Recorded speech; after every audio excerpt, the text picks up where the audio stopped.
નમસ્કાર, આપ જોઈ રહ્યા છો યુટીસી ન્યૂઝ. વડોદરા લોકસભા 2024માં આજે આમ આદમી પાર્ટી અને કોંગ્રેસના જે ઉમેદવાર છે લોકસભાના, તેઓએ એક સંયુક્ત બેઠક કરી છે. આ આમ આદમી પાર્ટી પહેલીવાર ચૂંટણી નથી લડી રહી અને એ કોંગ્રેસને સમર્થન કરી રહી છે. ઇન્ડિયા ગઠબંધનના નેજા હેઠળ આમ આદમી પાર્ટી 2 સીટો પર ચૂંટણી લડી રહી છે અને બાકીની જે 24 સીટો છે ત્યાં કોંગ્રેસ ચૂંટણી લડી રહી છે. વાત વડોદરાની કરીએ તો વડોદરામાં આમ આદમી પાર્ટીના પ્રમુખ અશોક ઓઝા આપણી સાથે છે. જી અશોકભાઈ, પાર્ટી બની ત્યારથી પહેલી વખત એવું છે કે આમ આદમી પાર્ટી ચૂંટણી નથી લડી રહી. જે આમ આદમી પાર્ટીએ શરૂઆત જ કોંગ્રેસની ને દિલ્હીમાં હરાવીને કરી હતી, આજે એ કોંગ્રેસ માટે એને સપોર્ટ કરવા માટે મેદાને છે. શું કહેશો? આજે જે ભારતીય જનતા પાર્ટી જે છેલ્લા 30 વર્ષથી ગુજરાતમાં અને 10 વર્ષથી સેન્ટ્રલમાં એનું જે અત્યાચાર વધી રહ્યો છે, જે સંવિધાનને ઠેસ પહોંચાડી અને ઈડી મારફતે કે આઈટી મારફતે દરેક રીતે કોઈ પણ પાર્ટી હોય કે કોઈ નેતા હોય જે બી આગળ વધવામાં સક્ષમ થતું હોય એને દબાવી દેવાનો પ્રયત્ન કરે છે. આજે પોઝિશન એવી છે કે હિટલરશાહી રાજ જે બીજેપી આજે એનું ચલાવી રહ્યું છે, હિટલરશાહી રાજમાં વનમેન શો જેવી સ્થિતિ છે કે મોદી સાહેબ જે કહે એ જ સાચું, પણ હકીકત એવી નથી. સંવિધાન સાથે જે ચેડા થઈ રહ્યા છે, ઈડીને જે ઉપયોગમાં લેવાય છે અથવા તો જે રીતે લોકોને દબાવવાના પ્રયત્ન કરી રહ્યા છે, તો આજે પરિસ્થિતિ એવી છે કે જો બધા એક થઈને ન લડીએ તો આ ઇલેક્શન પછી પહેલા દેશ અંગ્રેજોનું ગુલામ હતું અને હવે ભારતીય જનતા પાર્ટી અથવા નરેન્દ્ર મોદીનું ગુલામ થઈને રહી જશે. એટલે આજે એલાયન્સ બન્યું છે કે અમારો પૂરેપૂરો પ્રયત્ન એવો છે કે ભારતીય જનતા પાર્ટીને નસ્તે નાબૂદ કરવી, કે આવી પાર્ટી કે જે ધર્મના નામે બી લોકોને લડાવે છે, સત્ય હકીકતોને છુપાવવાના પ્રયત્ન માટે ગમે તે ભોગ બનાવી શકે છે અથવા લઈ શકે છે. આજે એમને ખબર હતી કે એસબીઆઈ બોન્ડમાં અઢળક રૂપિયા જે અત્યાર સુધી 12,000 કરોડ તો ડિક્લેર થયા છે, પણ ખરેખર એના કરતાં કંઈક ઘણા વધારે છે. અશોકભાઈ, તમે કેટલા સમયથી રાજનીતિમાં એમ સક્રિય છો? હું લગભગ રાજનીતિમાંથી મને 25 વર્ષ થયા. અશોકભાઈ, આ 25 વર્ષ એટલા માટે મેં પૂછ્યું કે જે તમે ઇલેક્ટોરલ બોન્ડની વાત કરો કે તમે સંવિધાનના રક્ષણની વાતો કરો, ભારતના મતદારો શું તમને લાગે છે કે આવા મુદ્દાઓ પર મતદાન કરે છે? કેમ કે ચૂંટણીના મુદ્દાઓ અલગ જ છે લોકોના, તો એ કન્વર્ટ થશે આ બધા મુદ્દાઓ પર? આજ સુધી શું હતું? અત્યાર સુધી લોકો ધર્મના નામે લડાવતા હતા. બીજેપી સરકાર હંમેશા કોઈ પણ મુદ્દો હોય એને દબાવવા માટે ધર્મનો મુદ્દો લાઈન મૂકી દેતી. આજે સીધી વાત છે કે હિન્દુસ્તાનમાં એવી એક કહેવત છે, ભારત હિન્દુસ્તાન में हिंदू खतरे में. હવે 1,40,00,000ની વસ્તી, 140 કરોડની વસ્તીમાં મુસ્લિમ 25 કરોડ કે 30 કરોડ. આજે મુસ્લિમ આપણા ત્યાં આવે છે અને હિન્દુ લત્તામાં જ્યારે રહેવા આવે છે તો એને ઘણા બધા સફર કરવા પડે છે કે ભાઈ આ મુસ્લિમ સમાજના છે, આમને અહીંયા ન રહેવા દેવા. તો ખતરામાં કોણ છે? આજે 100 હિન્દુના ઘરની વચ્ચે 5 મુસલમાનના ઘર હોય તો ખતરામાં કોણ છે?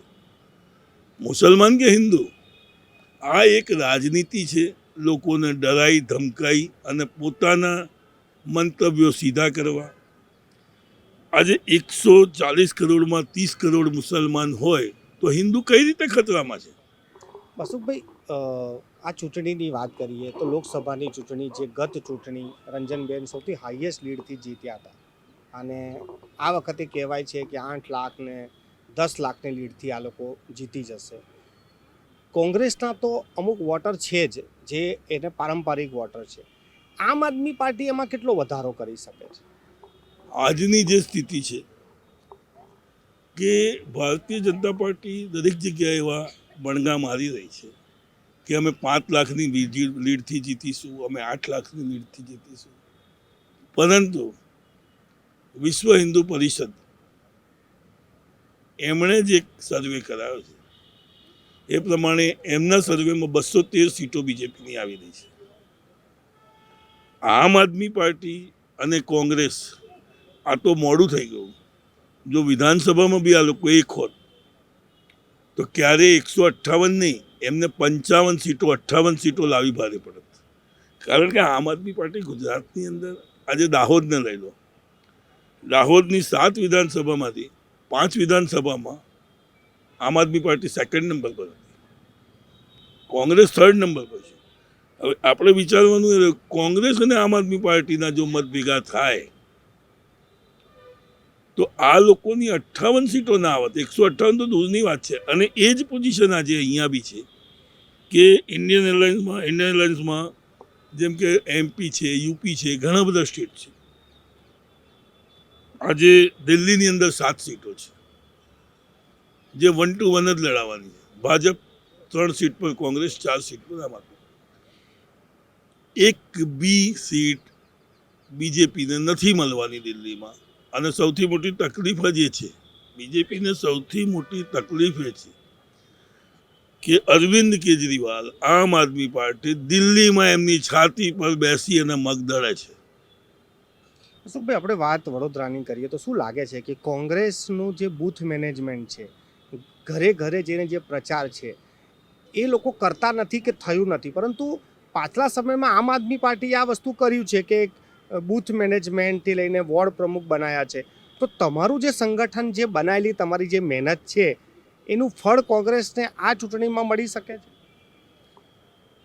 આમાં ફળ મળવું ન મળવું એ બહુ દૂરની વાત છે. હા, નો ડાઉટ આમ આદમી પાર્ટીનું સંગઠન, એના કાર્યકર્તાઓ એટલા બધા જનૂની છે કે એમને બસ સચ્ચાઈ, એ લોકો આજે અરવિંદ કેજરીવાલના વિચારધારા પર ચાલી રહ્યા છે કે સ્કૂલ ફ્રી હોવી જોઈએ, લાઇટ બિલ ઓછું હોવું જોઈએ, આરોગ્ય કેન્દ્ર હોવા જોઈએ. અને આ લોકો એટલા સક્ષમ છે કે કોઈ પણ જગ્યાએ આમ આદમી પાર્ટીનો કાર્યકર હોય તો એ કેમ્પેનિંગમાં બી ડોર ટુ ડોર જઈ સવારે 8 વાગે નીકળી સાંજે રાત્રે 10 વાગે ઘરે પહોંચે તો બી એને કોઈ ફરક નથી પડતો. આમ આદમી પાર્ટીએ પોતાનું સંગઠન બનાવ્યું છે. અને આજે પરિસ્થિતિ એ છે કે કોંગ્રેસ અને આમ આદમી પાર્ટી અલગ નથી. આજની સ્થિતિમાં કોંગ્રેસ અને આમ આદમી પાર્ટી સાથે છે. જેમ એક ખાંડ અને દૂધ ભેગું કરો ને મળી જાય, આમ આદમી પાર્ટી અને કોંગ્રેસ આજે એ રીતે બરોડાની અંદર, ગુજરાતની અંદર અમારી 2 સીટો છે. અમારો પ્રચાર તો બહુ પહેલાંથી શરૂ થઈ ગયો છે, કારણ કે અમારી સીટો બહુ પહેલાં ડિક્લેર થઈ ગઈ હતી, આજથી 3 મહિના પહેલાં. પણ એ 2 જગ્યા પર કોંગ્રેસે અમારો પૂરો સાથ સહકાર આપ્યો છે. અને અમે બી બાકીની જે 24 સીટો છે એની પર કોંગ્રેસ સાથે ખભેથી ખભા મિલાવી અને પૂરેપૂરો પ્રયત્ન નહીં, અમે જાણીએ છીએ કે આ વખતે ગુજરાતમાં ભાજપની હાલત ખરાબ થઈ જવાની છે. આ છેલ્લો સવાલ મારો એ જ છે કે આ 1 મહિનો બાકી છે અને હવે આમ આદમી પાર્ટીને કંઈ વિશેષ જવાબદારી સાથે ચાલશે, સંકલનમાં ચાલશે, કે પછી જે એમની પદ્ધતિ છે આમ આદમી પાર્ટીની તે પ્રમાણે જે પ્રચાર કરશે? પ્રચારમાં તો આમ આદમી પાર્ટી પહેલેથી સક્ષમ છે અને પ્રયત્ન એ જ હશે કે અમે ડોર ટુ ડોર, આખા બરોડાની અંદર અમારા લાખો કાર્યકરો છે જે ડોર ટુ ડોર જઈ શકે, લોકોને સમજાવી શકે અને લોકોને પોતાની સચ્ચાઈ, જે ખરેખર આમ આદમી પાર્ટી કોંગ્રેસ સાથે મળી અને કરવા ઈચ્છે છે, એમનો તો એક જ છે, આરોગ્ય, સ્કૂલો અને લાઇટ બિલ. તો અમે એ જ વસ્તુ પર ચાલવાના છીએ અને આગળ બી અમારો પ્રચાર એ જ પ્રમાણે ચાલતો રહેશે. અશોકભાઈ, શું લાગે છે કે પડિયારભાઈ જીતી જશે? કેમ કે વર્ષો સુધી વનવાસમાં છે અત્યારે કોંગ્રેસ. જો સાહેબ, કોંગ્રેસ કે આમ આદમી પાર્ટી વનવાસમાં, એવું નથી કે વનવાસમાં જ છે, સમય છે. આજે 30 વર્ષથી ગુજરાતમાં બીજેપી રાજ કરી રહી છે. લોકોને ઉલ્લુ બનાવી, લોકોને જુઠ્ઠા વાયદા કરી, પણ પબ્લિકમાં હવે સચ્ચાઈઓ હકીકતો લોકોને ખબર પડી ગઈ છે. અને આ વખત બરોડા નહીં, આખા ગુજરાતમાં કે આખા ઇન્ડિયામાં ભાજપ બહુ ખરાબ રીતે હારશે. અને આ જે ઇન્ડિયા એલાયન્સ છે એની બહુ તગડી બહુમતીથી જીત થશે.